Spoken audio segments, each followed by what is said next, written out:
Alright, this video is going to show you how to overhaul the Freehub body on an Overhaul 527 rim. First thing you're going to want to do is remove the quick release.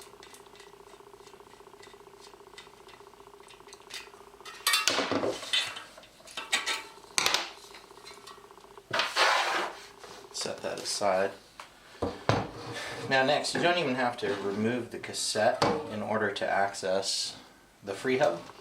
Basically what you want to do is grab it on either side and then just kind of wiggle and pull up.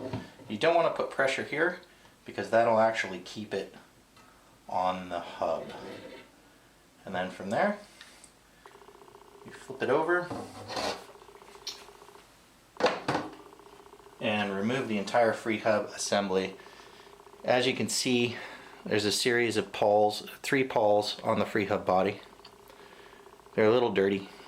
They get a little brown and gunky, and that can affect the movement of the Freehub, making it a little sticky. Now there are 3 pawls, as you can see, on the Freehub body, and a metal retaining ring that has a split in it. I start at the split with a pick and remove that ring, pop it out, being careful not to lose the pawls. They are rather small, and hopefully this will give you a nice close-up of what the pawls look like. They pop off the ring. They do have a groove in it. All we really want to do is clean up these parts real quick. Use a little bit of citrus-based degreaser.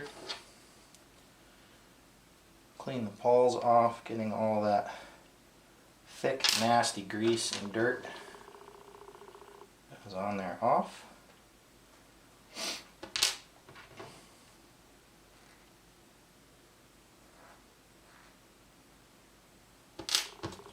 You also want to make sure that you clean the retention ring. It's kind of small and hard to handle, but you want to make sure that you get the grease and grime off that as well, and any bits of dirt. And then actually give a quick wipe, making sure that you get down inside the little cutouts where the pawls are going to mount. And once you've got that cleaned up, you're going to want to take some Freehub oil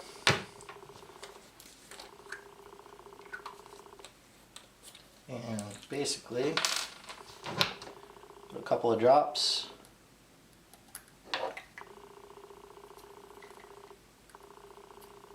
in each of the crevices, a little drop on each of the pawls as you put it back in.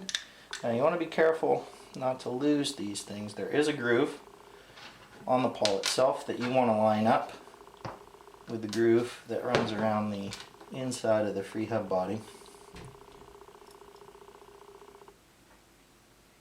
making sure that everything lines up.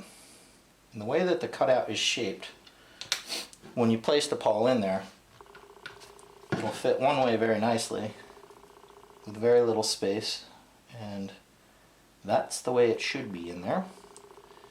If it goes in and there seems to be extra space, you've got it in upside down.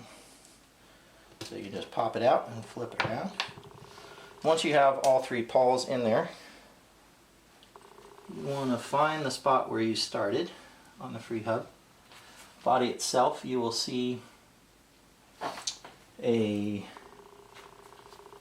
basically it looks like a tiny little bolt, but it's just a pin, and that is where we are going to line up our snap ring.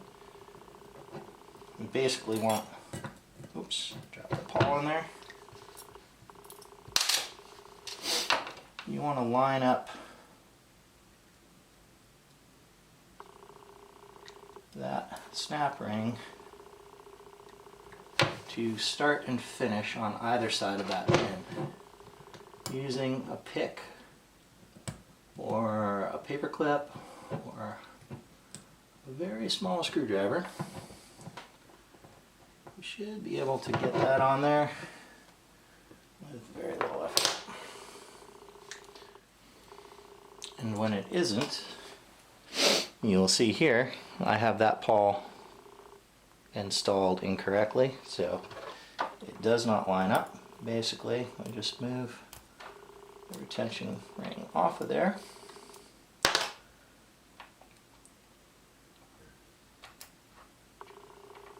Flip the pawl over, reinstall,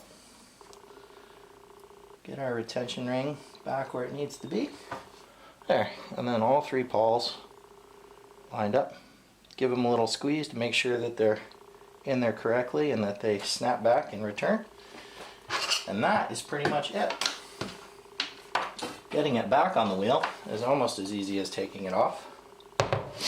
You do want to, before you put the Freehub body back in there, you do want to give a quick wipe in there and be mindful of the spacer that sits on the axle. Give that a quick wipe. A couple drops of lube inside, outside. Smear, slide it on, and then your Freehub body with the cassette still installed. You don't want to use a lot of pressure to get this on. It's just gonna snap in there, give it a little wiggle, and installed. It's that simple. Double check that the cap is secure over the axle. Take your quick release, your spring, tiny end pointing down, lock that, and voila. Fresh, clean, overhauled Freehub. It's that simple.